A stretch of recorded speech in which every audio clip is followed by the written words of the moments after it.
Expand your vocabulary with our core 2,000 words ebook. It's free and packed with essential expressions that you'll use on a daily basis. Start building your vocabulary today. Click the link in the description below to download your free Italian ebook before it's gone. Hi guys, welcome back to Italian Pod 101. My name is Daisy. Mi chiamo Daisy. Mi chiamo Daisy. And in this video, we're gonna talk about things that you should not do in Italy. Cose da evitare.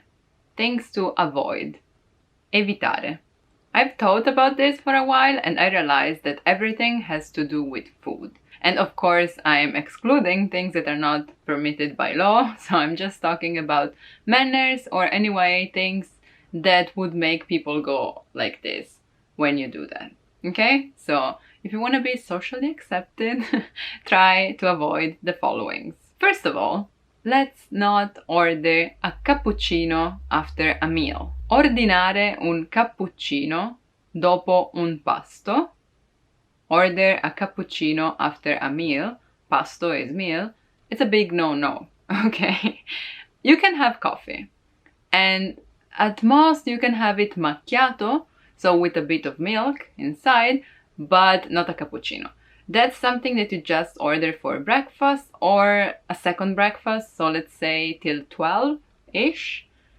If I hear someone ordering a cappuccino till that time, I'm okay, fine. I'm the first one who does that, actually, because anytime is fine for me, but not after a meal. And if you ask why, it's because we had this belief, and probably it's even true, but anyway, it became a rule not to do that because it's said that milk does not help digestion. So after you eat, you try to avoid a big quantity of milk, okay? So no cappuccino a pranzo o cena. No cappuccino for lunch and dinner. The second thing that is kind of similar but a bit different is try not to ask for American coffee. Non chiedere, don't ask, un caffè americano, an American coffee, any time of the day, okay? I mean, you're free to do what you want, of course, but if you're in Italy, try to go for espresso, and if it's too much for you, ask it a bit longer. We say lungo, un caffè lungo, so it has more water, but still it's really small, okay? It's not like American coffee. Or with milk, as I said before, macchiato, macchiato, technically stained, with a bit of milk on top, or cappuccino if it's before 12, okay? But try to avoid the word americano and caffè together, mostly because some people don't even know what it is. I mean, we do know what it is, but it's not common to ask for that, so they would just go like, what? Also because I believe americano, sometimes it's a name of a cocktail, but we don't really associate that with coffee, so yeah, don't do that if you don't want people to go like, scusa cosa? Excuse me, what? Okay? And this was about coffee. Now, let's talk about edible stuff. What is the most common pasta that you know? Spaghetti, right? Some people even think that pasta is just spaghetti. Let's say, for everyone, for once and all, it's not true. We have many, many kinds of pasta, right? It's like corta or lunga, penne, farfalle. There are really many, many shapes. Spaghetti is the most common one, okay? Fine. Please, please, please, please, do not cut them. Like, no. In Italy, you see that only sometimes with children. Like, I remember my grandma and my mom used to, like, cut those because they didn't want me to choke on them. So that was acceptable. But that's the only thing. Like, that's when you do that for kids. But if you're having spaghetti, you commit to eat them in their length. Tagliare gli spaghetti. So, tagliare, cut, gli spaghetti, spaghetti, no. Some people are even upset when you're cooking spaghetti and you break them, like in order to fit them in the pot. That's also something that you should avoid. I mean, some people do that, Italians as well, but a lot of people are just like, you are betraying your country, so you should just leave right now. So if you can avoid to do that, just in case. But for sure, when you're eating them, don't use the knife. And technically, I know it's tolerated and a lot of people do that. Technically, you're not even supposed to use the spoon. So you're not allowed, let's say, to help yourself with a spoon and like turn them on the fork, okay, to wrap them around. You just have to use the fork and the plate. And if you cannot do that, you don't eat spaghetti. I'm sorry. I'm kidding. Of course, I'm just saying you can do whatever you want. Another thing that you're not supposed to do, and this applies to all Italians as well, not only you as a tourist or as a foreign, let's all remember that it's not a good manner to rifiutare il cibo, to refuse, to say no thanks to food. Okay? Rifiutare il cibo. Of course you can refuse that when they're asking you to buy it, but I mean in a family or like in a group of friends, and especially with grandmas, really endure it and try. Worst thing, just accept it and then take forever to eat that, or just like have a bite and then put it there. It's still better than saying no thanks, because people really get offended and you don't want to do that, right? When we offer you some food, it's because we're really trying to share with you what we have and to show you that we care for you. So unless you're like allergic and you're gonna die if you eat something, that's fine. Try to avoid to refuse food. And coffee as well, you know, when people are just like, hey, let's go grab a coffee, or I'll make you coffee when you go visit them at home. Yes, please. Sì, grazie. Molto volentieri. Gladly. Okay, you can say, no, really, sono pieno, I'm full. And that's kind of acceptable, but you should always have some space. Yeah, come prepared with a big stomach and get ready to eat a lot. But if there is something you should not eat in Italy, okay, not even ask for, like the Americano, but that was for drinking, but for eating, please don't chiedere la pasta Alfredo. Ask for Alfredo's pasta. We have no idea what that is or who even Alfredo is. I know it's a thing in the world, but the first time people asked me, I was just like, who? Is it like a famous restaurant or something? It's like the Napolitan sauce, right? I know it's famous all over the world, but it's not what we associate that with. And in particular with Alfredo, we have no clue. Like, maybe restaurants, because they've been asked a lot, but it's not a thing. So, I mean, you can ask for Alfredo's pasta, but I can't guarantee what you're gonna get. Maybe avoid that. Just go with what they have on the menu, or for the classic carbonara, sugo, pesto, and you'll be fine. So those were the 5 things that you should not do in Italy, but I have an extra one which is not related to food, but also really important, okay? Non avere fretta. Don't be in a hurry, okay? Like, really, first of all, because you're probably on vacation, so don't do that. It's better for you to relax. But also, if you're living here or if you're visiting for a longer period, just put your mind at ease. Don't be in a hurry, because it's gonna go wrong. I'm not saying that we're all just relaxed and not doing stuff. No, we do have times and schedules, but you have to keep in mind that transportation may not be punctual, like buses, trains, anything. Sometimes there are strikes and people on the street are also really slow, like with the car. Some people just park where they shouldn't, so you maybe can't pass by, or people just stop to say hi to other people that they meet on the street. So relax, okay? Or like people like to talk, right? So even when you're buying something, maybe the guy before you knew the stuff, the clerk, so they're talking a bit. Relax, take your time. You're in Italy, okay? Let me know in the comments if there are things that you're worried about, like if you should or not do something. Remember to like and subscribe, and if you still haven't done it, you can sign up for your free lifetime account on ItalianPod101.com in order to learn Italian in the easiest, fastest, and most fun way possible. Thank you for watching. I'll see you soon. Ciao ciao. Not too soon, because remember, we like to take it slow. I'm kidding. Ciao ciao. Most people who learn a foreign language learn it so that they can one day have real-life conversations with native speakers. When you start out learning and crack open your first textbook or listen to your first podcast, having a real conversation can feel like a fantasy. When everything about a language feels new, it can be overwhelming. But this couldn't be further from the truth. While it does take a significant amount of time and effort to become fluent, having a conversation might not be as far off as you think. In this video, we'll look at 3 ways you can boost your conversational skills and start talking to native speakers. Number 1. Find native speakers and practice with them. It's unlikely you live near a big group of native speakers to practice with. If you happen to be in a major or international city, your chances may be better. Check and see if your city has a general language exchange. Chances are there could be a native speaker there who is also trying to learn another language. Practicing in person with a native speaker is probably the most interesting option for honing your speaking skills. But if you can't find anyone where you live, the next best option is to look online. Luckily for language learners, the past 10 years or so have seen an explosion in online language exchange sites. On these websites, you can search for someone who is a native speaker of your target language and is also learning your native language.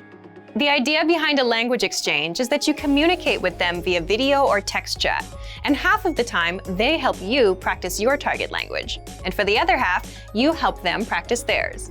Practicing via an online language exchange is a highly effective way to practice your conversational skills. Number 2. Work on pronunciation. Pronunciation is often an overlooked skill when it comes to learning a foreign language. Most people think of a good foreign accent as a luxury rather than a necessity. But what most people don't talk about is how having a good accent boosts your listening and comprehension skills. If you can hear a sound from a foreign language and know how to make it yourself, then you're more likely to understand native speakers when they talk at normal speed, and you're also more likely to remember any new words or phrases you come across. Having a good accent means that the language no longer sounds foreign. Instead, it sounds familiar, maybe even natural. So how do you go about perfecting your accent? The best way is to break down the language into its individual sounds. Make note of any sounds that are the same or similar to your native language and of those that are different. Of the sounds that are different, spend your time practicing the ones that you find the hardest to say correctly. After you're comfortable with the individual sounds, you can start linking together words and phrases. This is where accent practice starts to get really fun and interesting. Get your hands on some native speaker audio from a TV show, song, or podcast. Play the audio back and listen closely a few times. Take note of how words blend together in speech. Then, do your best to imitate what you hear, trying to match the speaker's emphasis and intonation. Our language learning program's playback feature is perfect for this. Record yourself and compare it to the original recording. Rinse and repeat until you're comfortable with the audio selection, and then move on to something more difficult.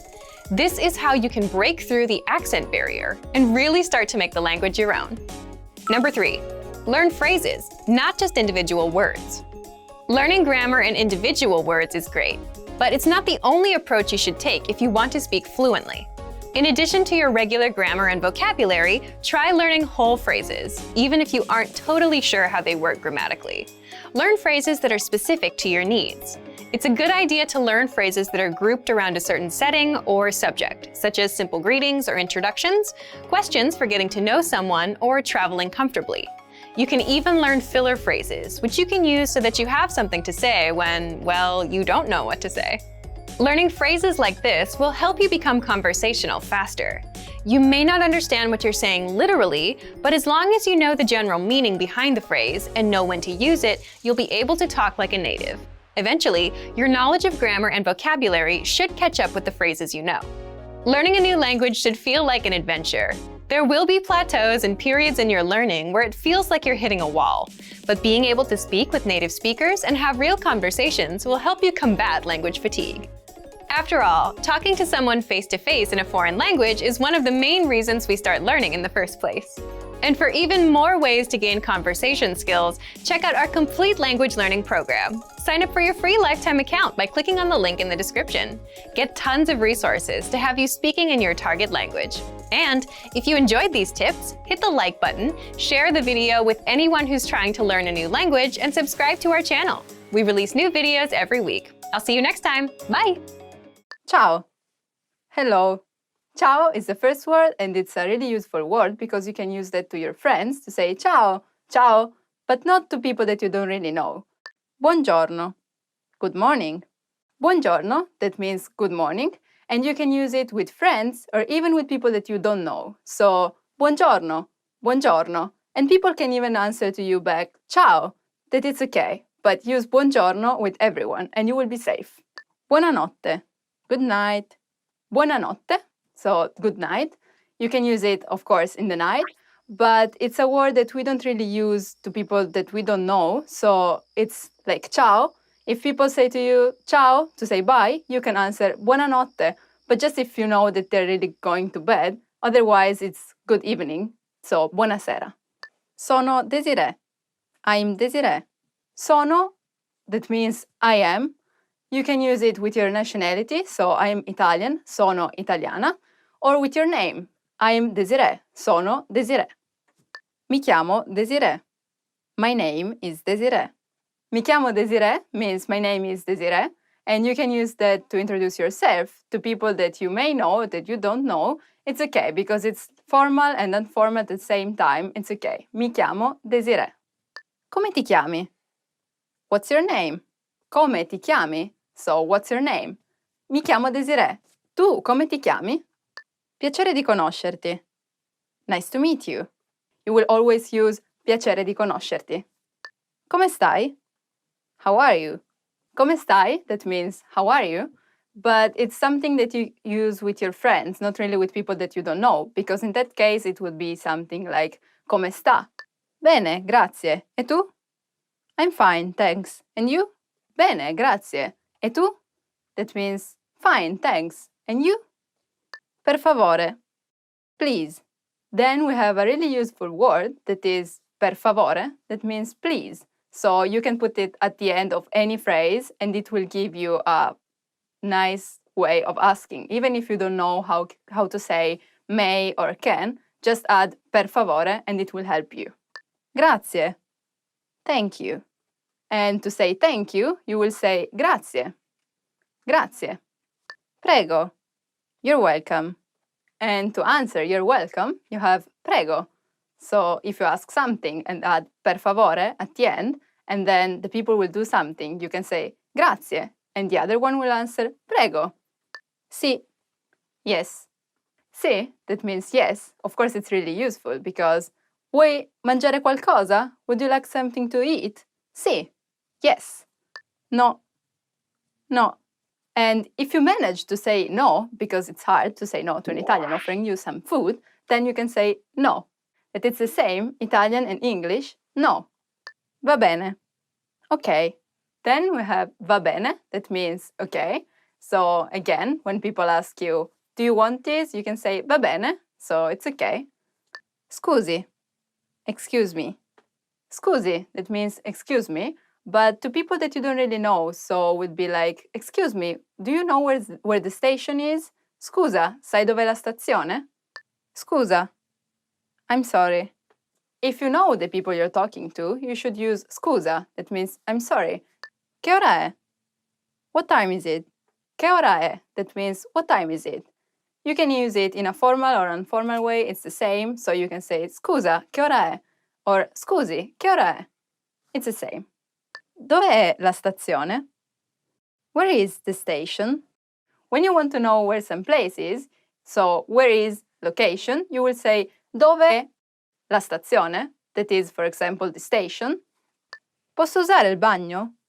May I use the restroom? When you need to ask permission for something, you will use the word posso, that means can I? So in this case, posso usare il bagno? Can I use the toilet? And I would add please, so per favore, and the answer would be yes, sure, sì, prego, grazie. Vorrei qualcosa da mangiare. I would like something to eat. When you need something, you can use the word vorrei, that means I would like to. So vorrei mangiare, I would like to eat. Vorrei bere, I would like to drink. Vorrei dormire, I would like to sleep. We can go on forever, but still, vorrei, and then add the verb that you need. Posso avere il conto? Can I get the check? When you finish to eat and you want to check, you can say Posso avere il conto? That means, can I have the check? And if you want to be more polite, you can say, posso avere il conto, per favore? That means, can I have the check, please? A presto. See you soon. When you say bye to your friends, and you don't really know when you're gonna meet them again, you will say a presto. That means, see you soon. A dopo. See you later. If you know that you're gonna meet them later on, you can say a dopo. That means, see you later. Dove posso mangiare la pizza? That means, where can I eat a pizza?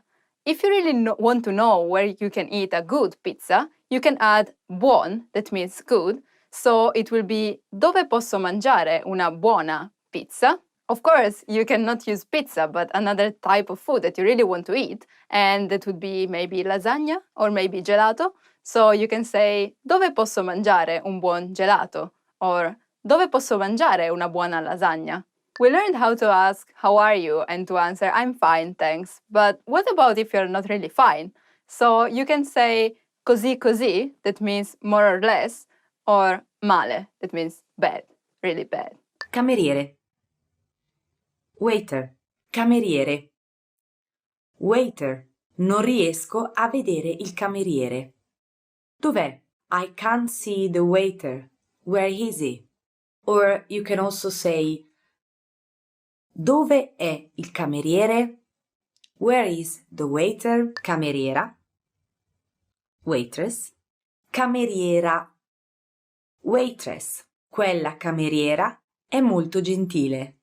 That waitress is very nice. Waiter is male and waitress is female. So, waiter is cameriere and waitress is cameriera.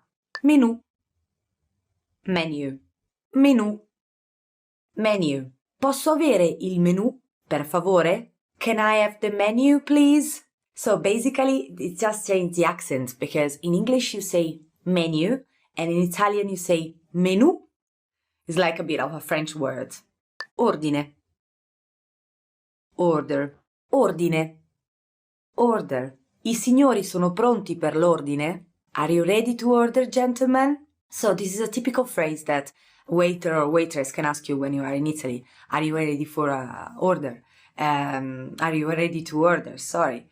Or they can also say, if you are like a lot of people, the waitress or the waiter can also say, siete pronti per l'ordine? That means like, are you ready to order? Without the gentleman, like, you know, they usually say, siete pronti per ordinare?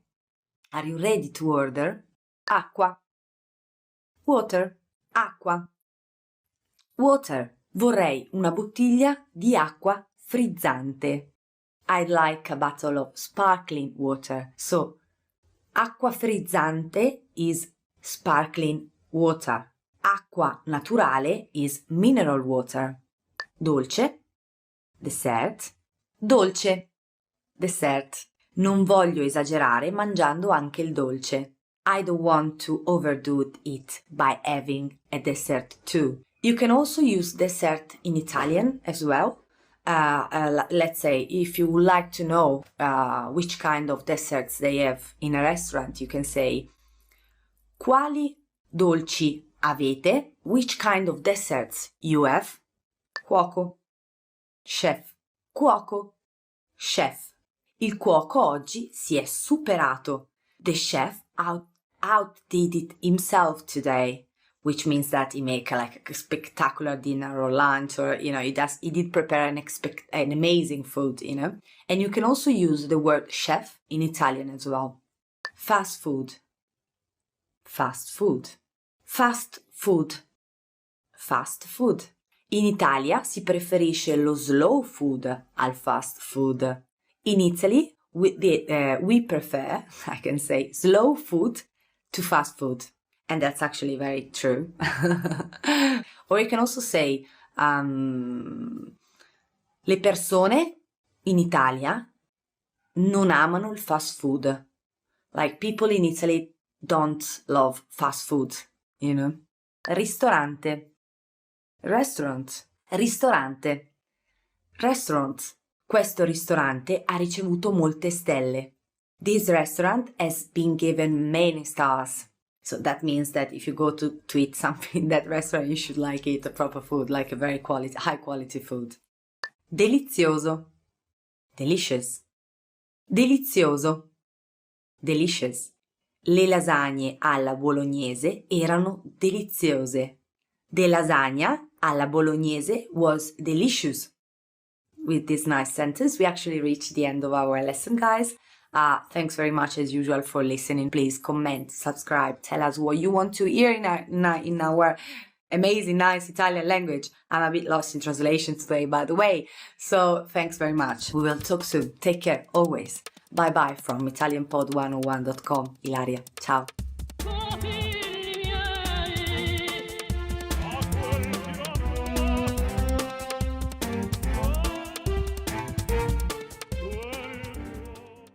Borders.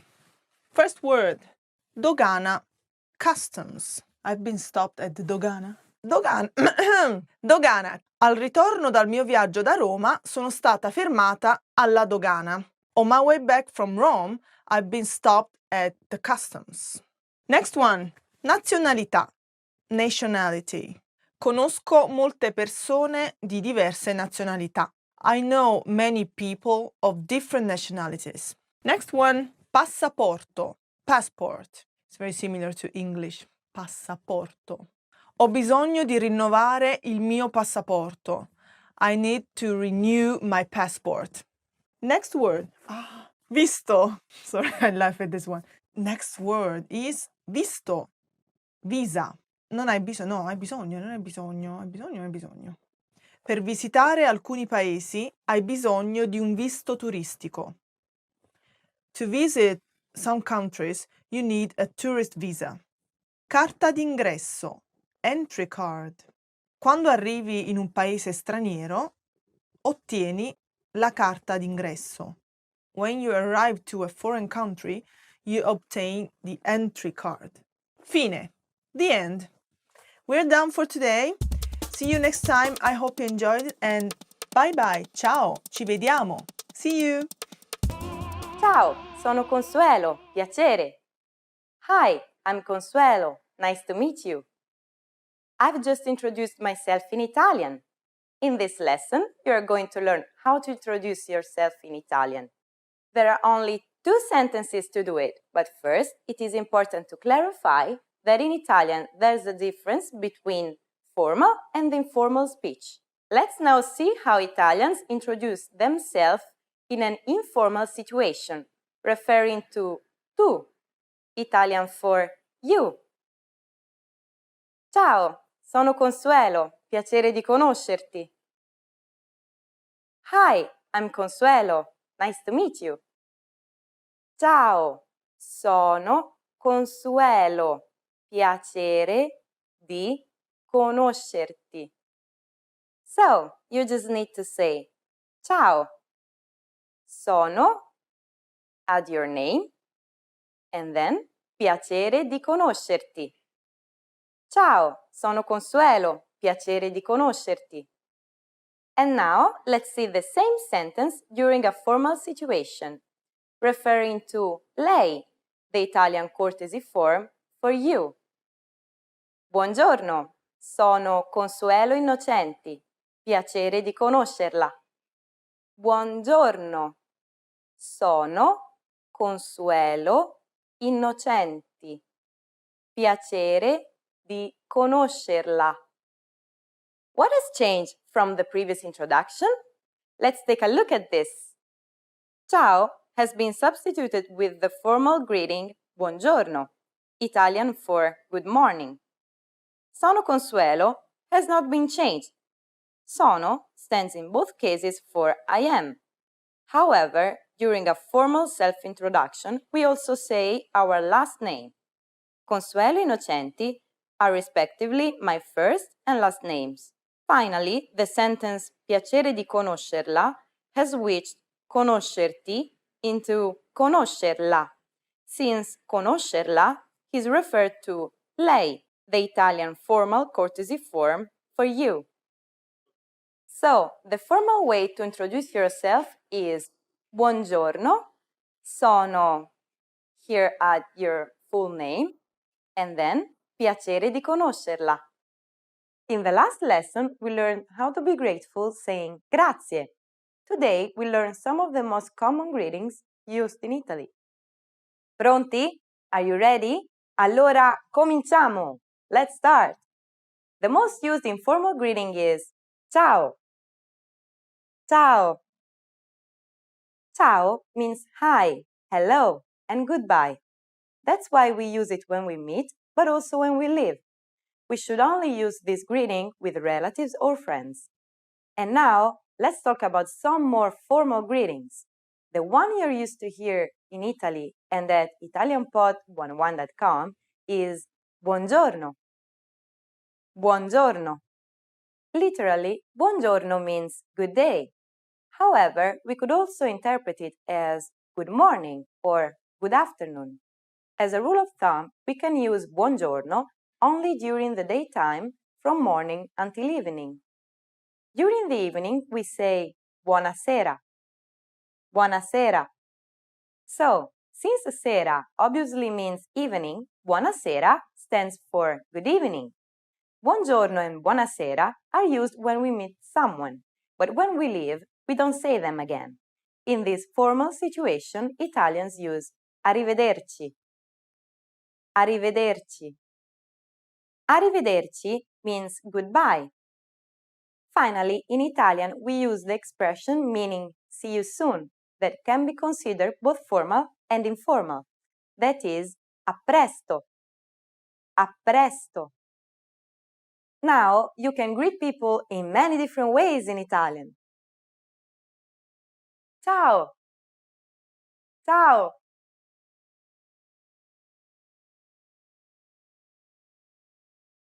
Buongiorno. Buonasera.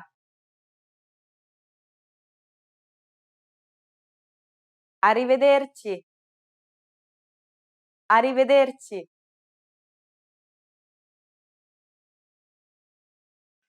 A presto. A presto. It's easy, isn't it? Now, it's time for Consuelo's tips. In formal situations, Italians commonly greet one another by shaking hands. On the other hand, if we meet someone we are very friendly with, we kiss each other on the cheek. Don't be afraid to do it with your Italian friends. It's normal. Ciao! Ciao. In the last lesson, we learned the most common forms of greetings in Italian. We talked about greetings like ciao, buongiorno, buonasera, and so on. Today, we are going to learn a very useful phrase. Do you speak English? Using this phrase as opposed to speaking English to someone is important for many reasons. For one, if the person you're speaking to doesn't understand English, at least they'll be able to understand what you're saying. Furthermore, that you've made an effort to learn even a little bit of the language shows a lot of respect on your part. So, for these reasons and many more, we are going to cover this very important phrase. Are you ready? Allora, cominciamo! So, let's start! Now, here's the informal way to say it. Parli inglese? Parli inglese? In this sentence, the verb parlare, to speak, is inflected in the second singular person tu. You can easily recognize it from the ending part of the verb parli. To learn how to properly conjugate are verbs like parlare at the present indicative, please look at our Absolute Beginner series. You can find very detailed grammar lessons if you check upon italianpod101.com. But now, let's go back to parli inglese. Inglese is the adjective that means English. When asking the question, do you speak English in a formal situation, you should switch the verb parlare into the third singular person, lei. The result is parla inglese. This sentence could be very helpful if you're in trouble on the streets, in a restaurant, at a hotel. No matter where you are, whenever you need to talk to an English speaker, just ask, parla inglese? Adding scusi, excuse me, the sentence becomes more polite. Scusi, parla inglese? Scusi, parla inglese? The responses you will receive could be basically one of these three. Sì. Sì. Un po'. Un po'. No, non parlo inglese. No, non parlo inglese. Since this last one is a negative statement, we should say non before the verb. With io, Italian for I, the verb changes into parlo.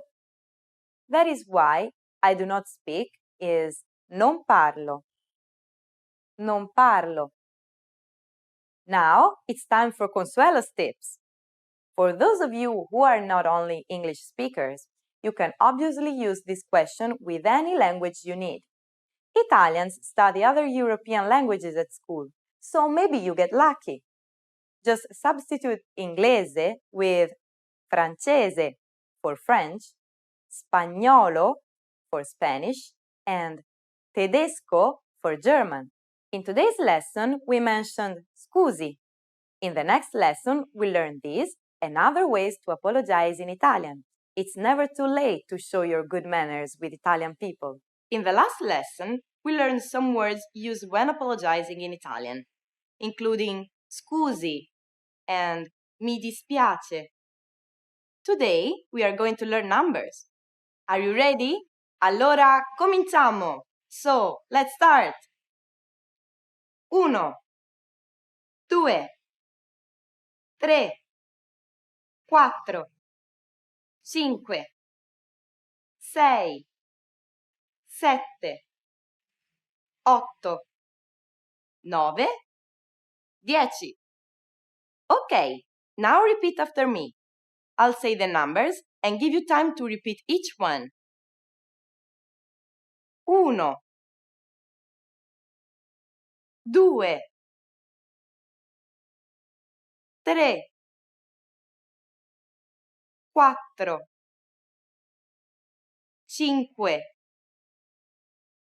5, 6, 7, 8, 9, 10. Great job! What is before uno? Do you know? It's the same as in English, but with a different pronunciation. Zero. Zero. You don't have any more excuses. You can give your friends your mobile number in Italian. Let's try together. Il mio numero è 337 122 4968. Can you read it by yourself? 337 122 4968. Now it's time for Consuelo's tips. When we buy groceries in Italy in shops or supermarkets, we usually have to stand in line with a number. When it's your turn to check out, they scream, numero uno, numero 10, and so on. You must be ready. In the next lesson, we are going to learn the numbers from 10 to 100. Your task now is to practice the numbers we studied in this lesson, from 1 to 10. In the last lesson, we learned how to count in Italian. I hope you spent enough time practicing the numbers. They will be useful for this lesson because we are going to learn how to ask, how much is it? The phrase, how much is it, is quanto costa? Quanto costa?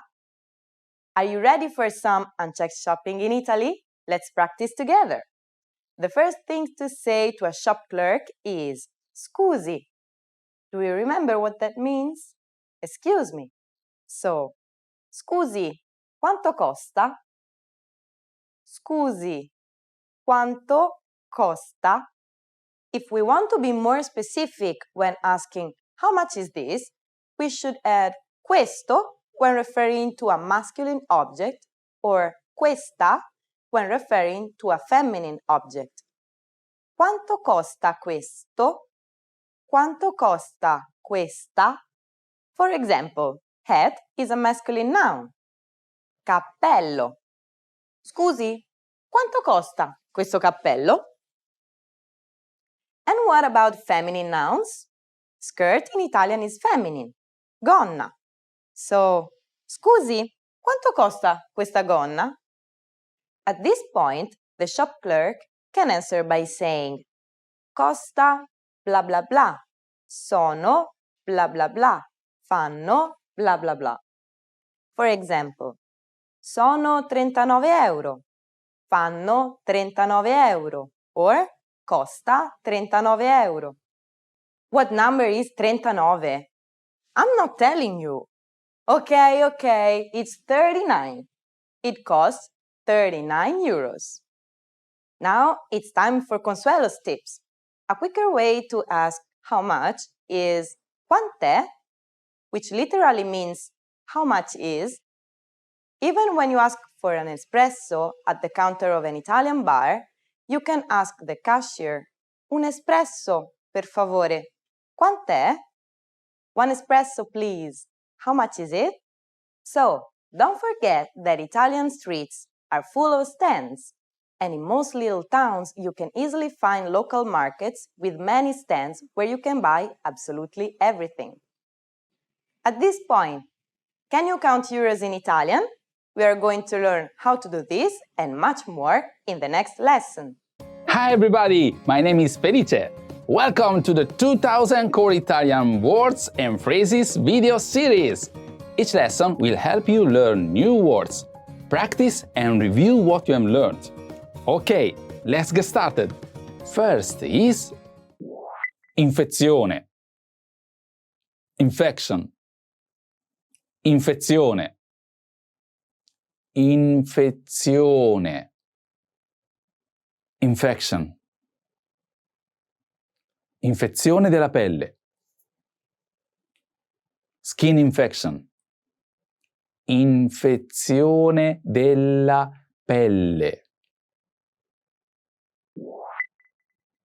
influenza, flu, influenza, influenza, flu,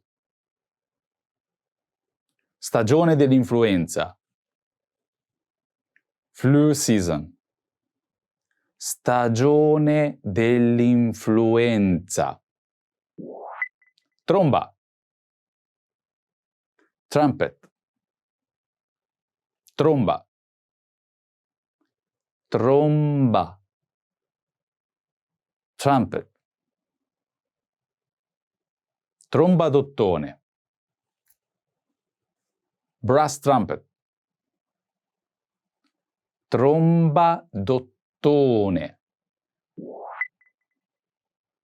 cancello d'imbarco, departure gate, cancello d'imbarco, cancello d'imbarco, departure gate, cancello d'imbarco 43, departure gate 43, cancello d'imbarco 43, sociologia, sociology,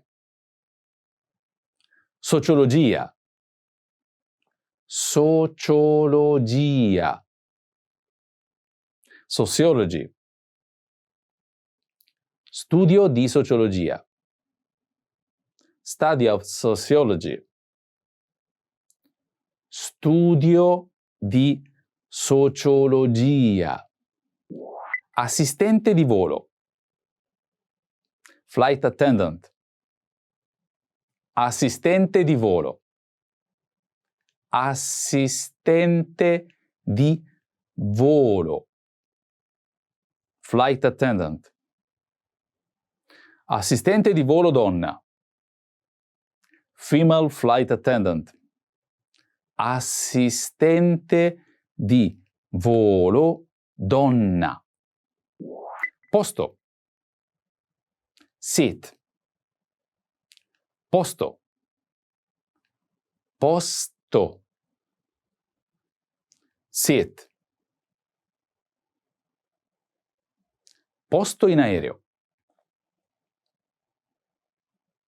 Airplane seat. Posto in aereo. Medicina. Medicine. Medicina. Medicina. Medicine. Campo della medicina. Field of medicine. Campo della medicina. Classe economica. Economy class. Classe economica. Classe economica. Economy class. Posti in classe economica. Economy class seats. Posti in classe economica. Volo. Flight. Volo. Volo. Flight. Carta d'imbarco per il volo. Boarding pass for the flight. Carta d'imbarco per il volo. Let's review. Respond to the prompts by speaking aloud. First, you will hear a word or phrase in English.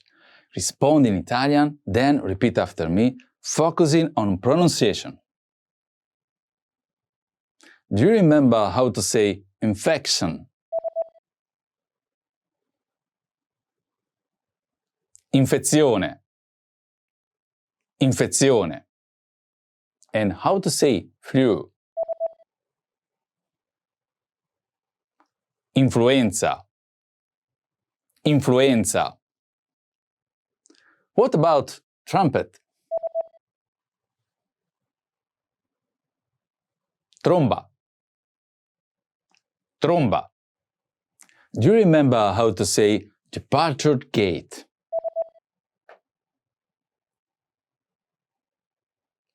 Cancello d'imbarco. Cancello d'imbarco. Let's try sociology. Sociologia. Sociologia. What about flight attendant? Assistente di volo. Assistente di volo.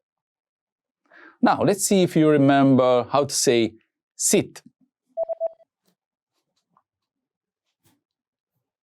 Posto. Posto.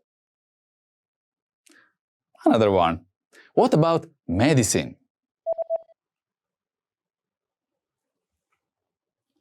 Medicina. Medicina.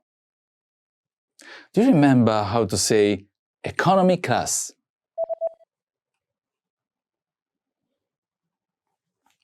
Classe economica. Classe economica. And finally, do you remember how to say flight? Volo. Volo. Well done. See you next time. A presto. Ciao. When learning a new language, everyone should have an ultimate goal to work towards.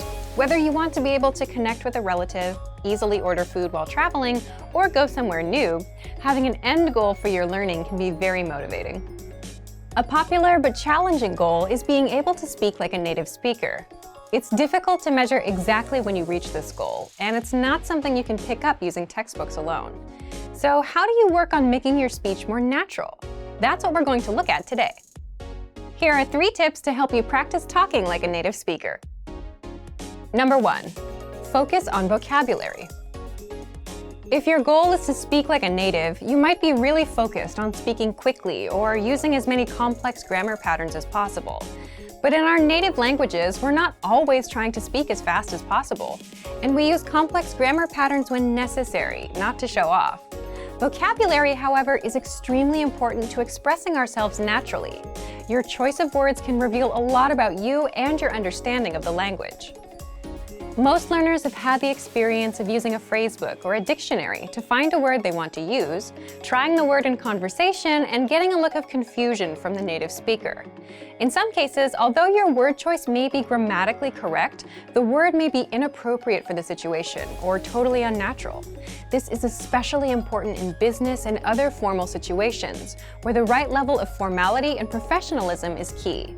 Being able to understand nuances in vocabulary words can also help you understand relationships between people just by listening to the conversation.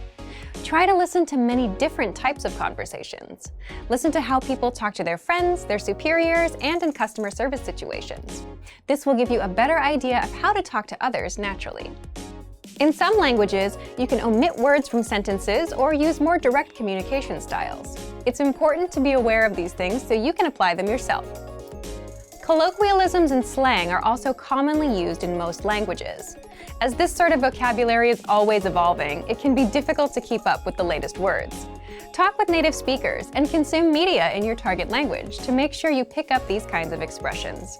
Media is a great resource for your learning. Ultimately, knowing the appropriate vocabulary to use for each situation will really help you sound more knowledgeable. Number 2, perfect your accent. With every language, there are unique pronunciation and intonation challenges. Some languages are tonal languages, and a change in pitch can completely change the meaning of a word. Then there's the fact that most countries have multiple dialects, and so people from one area of the country may sound different from those in another. So what is the best way to listen to a wide range of accents and different pronunciations? Video and audio resources are a great way to do this. YouTube is a perfect place to start because people from all kinds of different backgrounds upload videos to the platform. You can watch educational videos, daily life vlogs, cooking shows, a travel series, whatever interests you.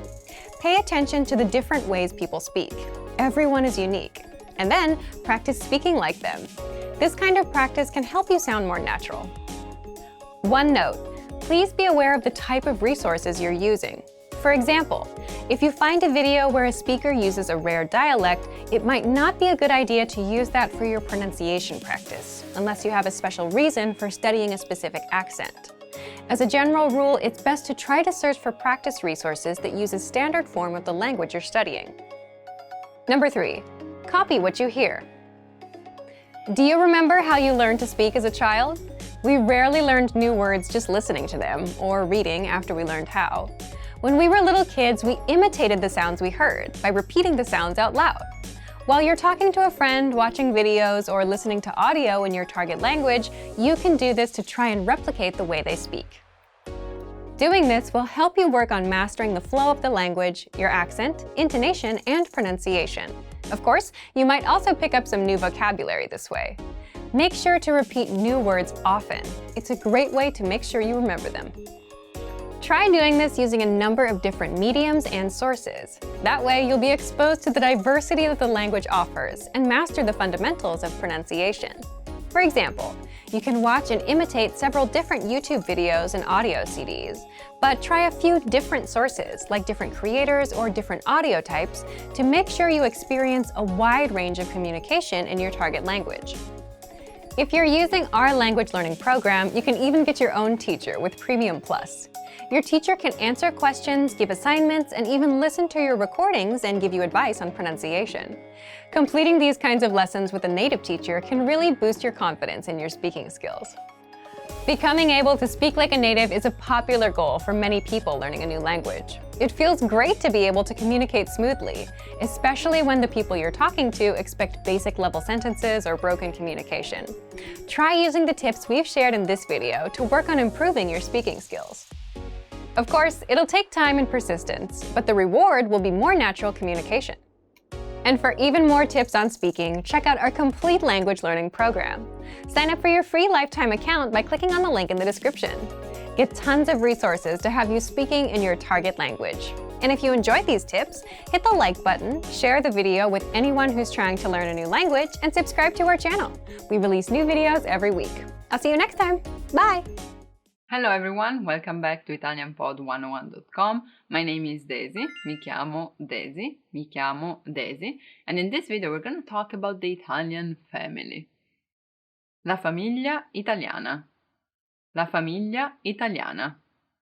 I did this because, as you know, family, as much as this, it's a symbol of Italy and Italian in general.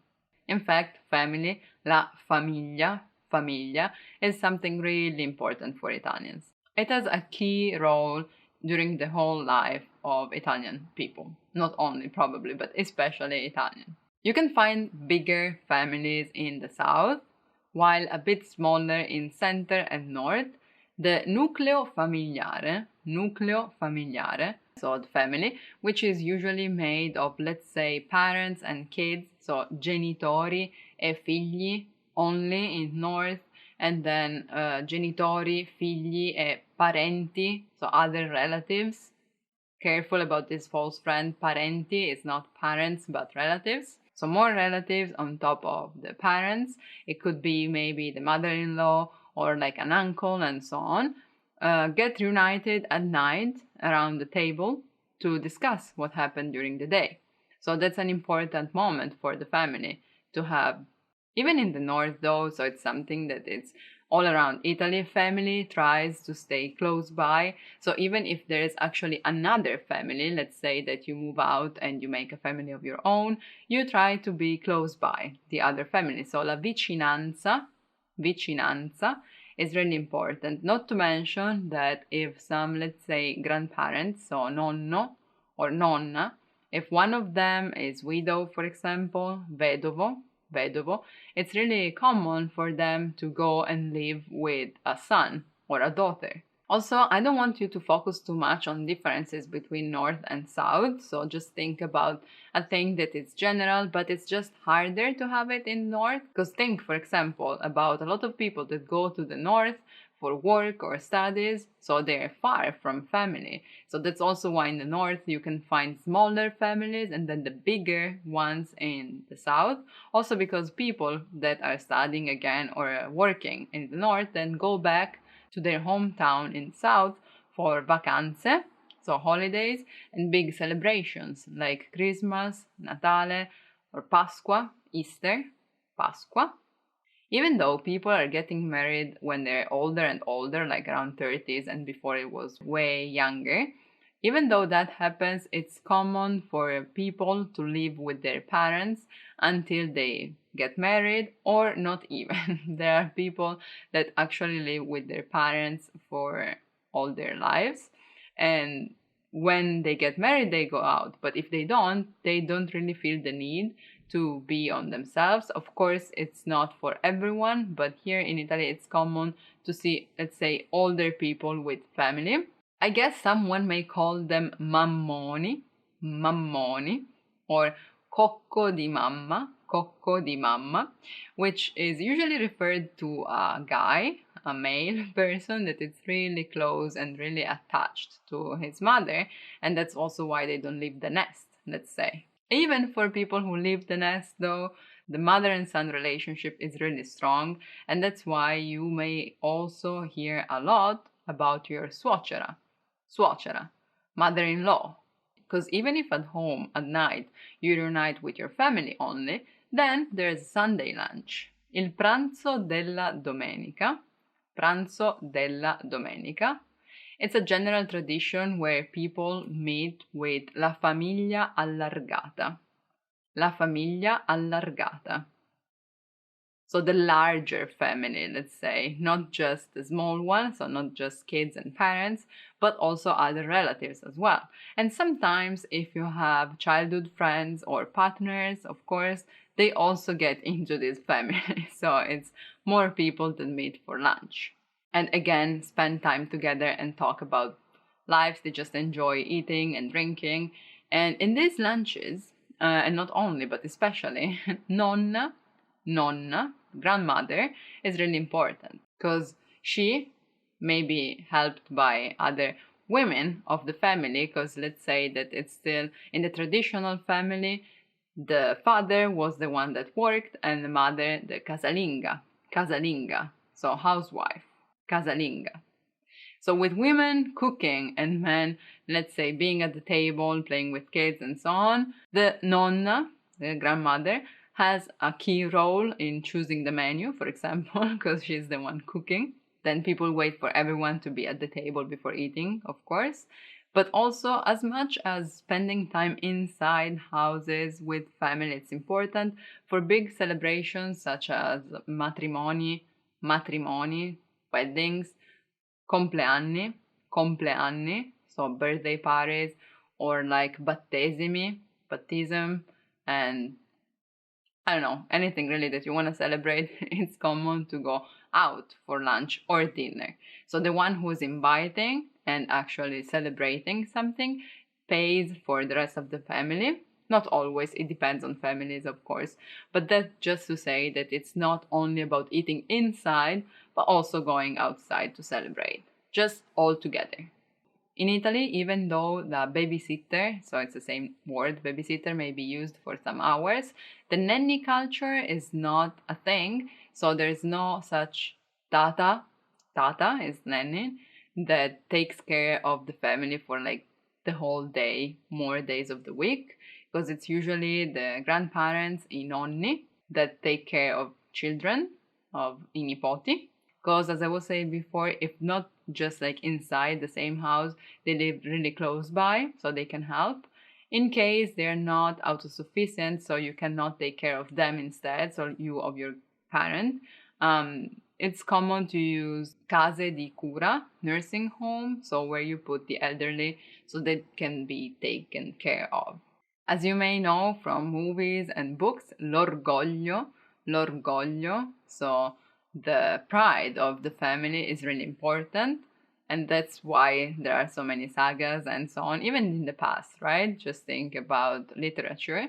But yeah, I would say that's still a thing nowadays, even though the traditional family may have changed a bit, because nowadays, of course, we talk about family even when we're talking about just cohabitating, so la convivenza, or there's civil unions, unioni